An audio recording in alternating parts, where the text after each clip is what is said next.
Good morning, GCOG. My name is Justin, and today is day 12 of our Daniel Fast Devotions.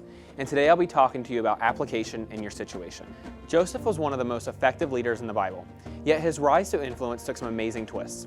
As a boy, the Lord gave to him a dream of ruling many, and his confidence in this dream coming to reality led his own brothers to sell him into slavery out of jealousy.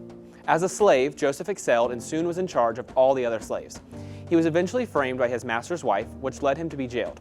Yet incredibly, Joseph once again applied himself so much as a prisoner that the jailer gave him full authority to run the jail. Verse 40 only mentions Joseph was in jail for some time, but scholars have estimated the time was approximately 7 years. For someone given a dream by God that he was going to rule, spending 7 years in a jail with no hope of being released must have been incredibly difficult.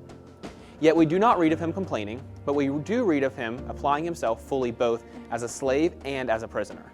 For someone given a dream by God that he was going to rule, spending 7 years in a jail with no hope of being released must have been incredibly difficult. Yet we do not read of him complaining, but we do read of him applying himself fully both as a slave and as a prisoner.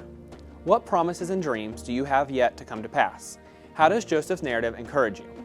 If you applied the same commitment that Joseph had to be faithful no matter how difficult or how far the current situation was from the dream, how would your attitude towards your current situation change? Sometimes when we are called to wait for the Lord's plans to come to pass, it is not a passive waiting He requires of us, but a very active one that leads us to incredible personal growth. Today's scriptures come from Genesis 39:20 through 23. Joseph's master took him and put him in prison, the place where the king's prisoners were confined. But while Joseph was there in the prison, the Lord was with him.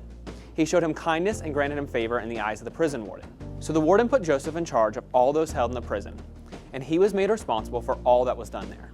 The warden paid no attention to anything under Joseph's care, because the Lord was with Joseph and gave him success in whatever he did.